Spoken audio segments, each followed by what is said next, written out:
Antes muertos que rendidos. ¡Fuego! ¡Fuego! ¡Guerra! ¡Guerra! ¡Fuego! ¡Fuego! Se animaban los pocos que quedaban en la misión de los 5 militares, 3 religiosos, 5 mujeres, 10 muchachos, 2 apaches y 4 civiles que estaban cuando todo comenzó. Ya clareaba la mañana, pero lo peor estaba por suceder. Uno de los soldados, ya solo en una de las cabañas, con las piernas destrozadas por los balazos de los comanches, tomando un relicario de plata que su mujer, recién escapada de la masacre, le dejaba como recuerdo, se preparaba para llevarse a algunos guerreros comanches más antes de partir con su creador. Si de todas formas había de morir, vendería cara su vida. Era agosto de 1749.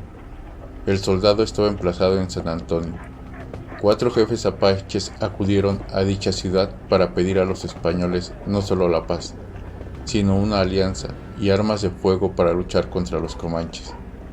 A los españoles se les presentó la posibilidad inigualable de matar 2 pájaros de un mosquetazo, y es que podían, a la vez, terminar con una contienda abierta desde hacía décadas y detener las ansias expansionistas de los comanches, sin necesidad de malgastar ni una sola vida española, o al menos eso pensaban. De acuerdo a las disposiciones del virrey de México y con el apoyo económico de Pedro Romero, dueño de las minas de plata de Pachuca, los colegios de San Fernando y de Querétaro unieron fuerzas para fundar una misión de Santa Cruz entre los apaches y comanches, que eran enemigos entre sí. Esto en San Saba, territorio del actual Texas. Es importante anotar, dicen, que los comanches comían carne humana, según la descripción del padre Santa María. La cosa era así: primero flagelaban a los prisioneros para activar su circulación, y después los mataban uno por uno. Lo ponían a asar en la lumbre y empezaban a bailar a su alrededor. Los danzantes, hombres y mujeres, se acercaban unos tras otros para darle una dentellada a la víctima. Eran belicosos y casi todos paganos.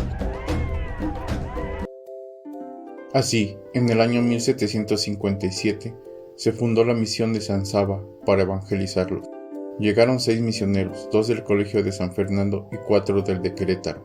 Edificaron la misión, llamada Santa Cruz, en compañía de unos 10 neófitos y de una escolta de 10 soldados. Como no venían los apaches para evangelizarlos, 3 misioneros del colegio de Querétaro se regresaron, al parecer con escolta de 5 soldados, y quedaron solamente de religiosos el padre Terreros, Santiesteban y Molina, que ya pensaban en regresarse, junto con los militares y civiles que aún quedaban. A finales del otoño, grupos de exploradores apaches arribaron a la misión para informar de que un gigantesco contingente comanche merodeaba por la zona. Desconocían sus intenciones, pero no parecían amigables.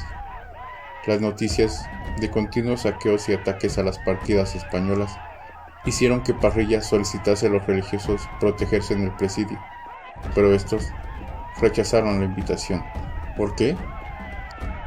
En su carta, San Saba, misión para los apaches, Juan Romero de Terreros ofrece la teoría de que ignoraba que los comanches hubieran conseguido extender sus alianzas a un gran número de tribus, siendo capaces de movilizar a un número de guerreros nunca conocido en la frontera, cuando en la mañana del 6 de marzo de 1758 aparecieron 2,000 comanches pertrechados con armas de fuego, compradas a los franceses de Nueva Orleans a trueque de pieles.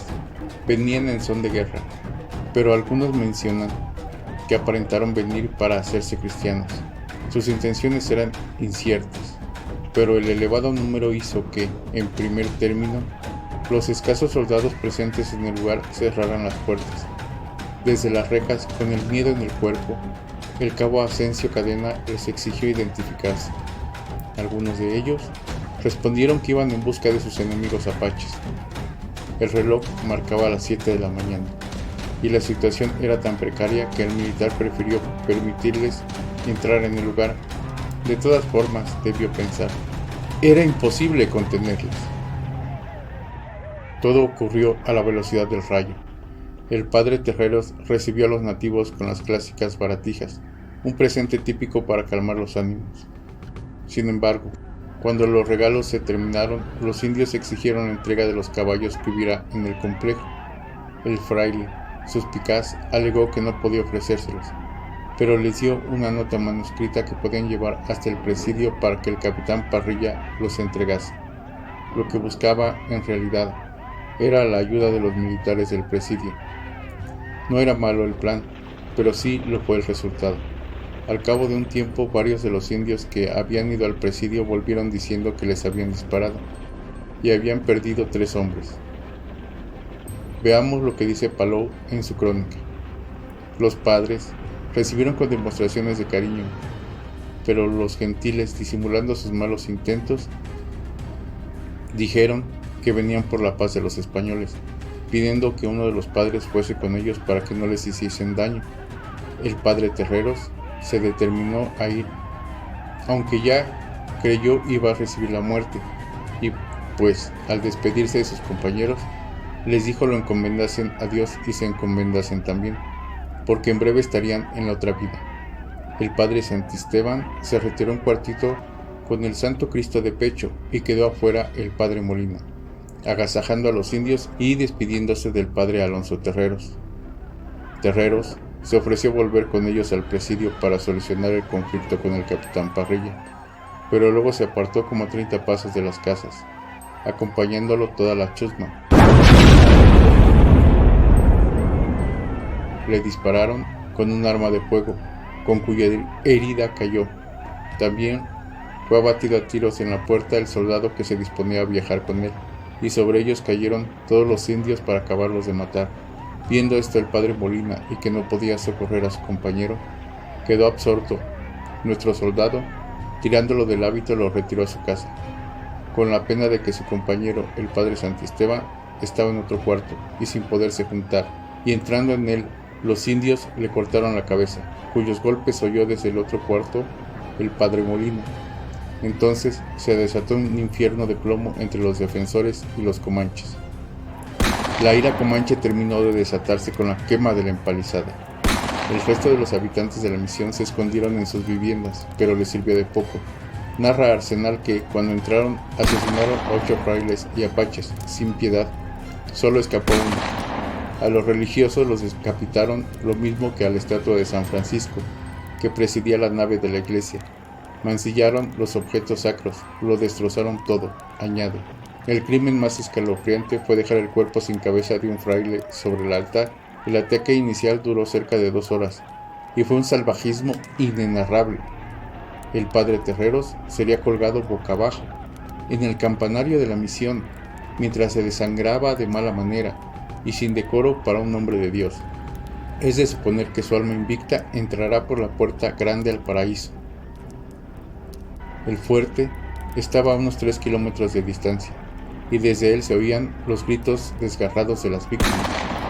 Nuestro soldado disparaba sus armas mientras se cubría de las balas y flechas que zumbaban a su derredor, mientras su esposa, no menos, ayudaba a recargar la munición. Los indios, al ver tal valentía y lluvia de plomo, creyendo que eran malos que habían en ese cuarto, no se atrevieron a arrimarse a aquel sitio y pegaron fuego a la casa. Viéndola el padre arder, se quitó del cuello una cera de lágrimas, y echándola a la llama, se apagó de repente el fuego como si le hubiera echado un río. Luego que los atacantes advirtieron esto, pensaron en arrimarse a la puerta del cuarto, pero en cuanto lo hicieron, cayeron muertos o heridos por el soldado que parecía valía por 3. Después fueron al padre Santisteban, quien hincado de rodillas rogaba con un crucifijo en la mano por su alma y por sus perseguidores. Lo hirieron con lanzas, le cortaron la cabeza, lo desnudaron y recortaron, etc. Regresando a la cabaña, los indios disparaban, en un intercambio desigual, pero para el soldado era claro, disparar o morir. Entre la balacera le tocó al padre una bala que le quedó dentro del brazo, y vivió cargándola muchos años. Al valeroso soldado le hicieron pedazos las piernas a balazos, pero así, herido, no quitó el dedo del gatillo más que para recargar. Mató a muchos uno tras otro. Los comanches que se acercaban caían inevitablemente por las balas del soldado, que aún desangrándose, defendió al padre, su mujer y su hijo. así hasta la noche en que se retiraron los indios. Nuestro héroe soldado, viéndose tan gravemente herido y ya sin fuerzas para defender al padre, ni poderse tener en pie para escapar, y dándose por cierto en breve tiempo muerto, dispuso y aconsejó al padre probase fortuna de irse para avisar al presidio de San Luis de las Amarillas, el fortín con soldados que estaba cerca. Lo mismo encargó a su mujer y que llevase a su hijito que tenían, diciéndoles, si se quedan, ciertamente mueren, y si salen, tal vez se librarán. Confiado en Dios y en María Santísima, salió el padre Molina por una ventana, y pudo, sin ser visto, pasar por entre dos lumbradas, y después de 3 días llegó al presidio desangrando, y sin fuerzas por la falta de sustento, pues no había comido más que hierbas crudas del campo, caminando solamente de noche. Decíamos que al padre Molina le dieron un balazo, y con la confusión no bien se sabe cómo quedó vivo, y lo llevaron al colegio de Ciudad de México, donde lo curaron. El capitán del presidio despachó luego tropa, pero cuando llegó esta, ya los indios se habían marchado y quemado cuanto había, y el valeroso soldado perecido, quien hirió o mató no menos de 40 atacantes. Dióse luego cuenta de todo lo que hacía a México, y el colegio, lejos de enfriarse, nombró otros 2 ministros para que pasaran a fundar la misión. Uno de ellos fue el padre Junípero, pero no habiéndose logrado, como se deseaba, la pacificación y el castigo de los culpables, y habiendo sucedido prontamente la muerte del virrey, se suspendió aquella reducción, siendo esto de mucho sentimiento para el padre Junípero. Los indios se habían llevado todo el ganado y habían decapitado a los padres Terreros y Santisteban, pero fray Junípero estaba ansioso de ir a fundar la misión, aunque le costase la vida. Solo pensaba en la salvación de sus almas. Escribiendo a su sobrino capuchino, le dice: al padre Terreros le dieron un fusilazo, y después le cortaron la cabeza, desollaron, etc.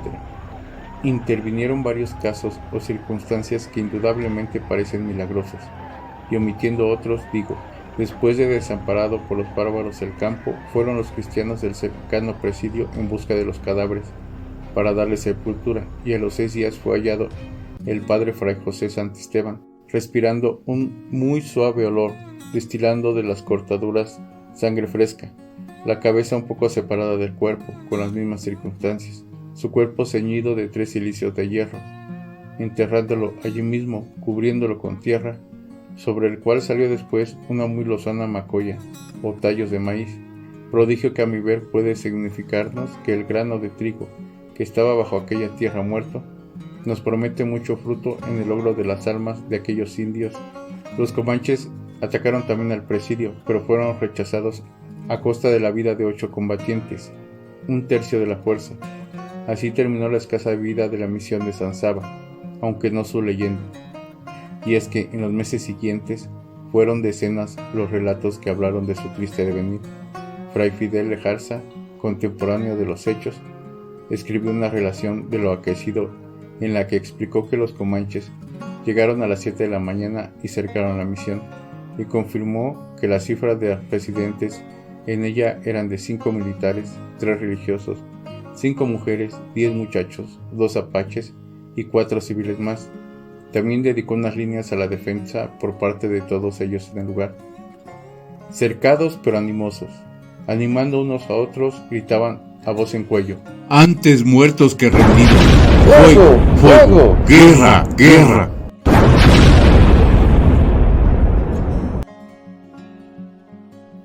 Si te gustó este relato, dale like y comenta.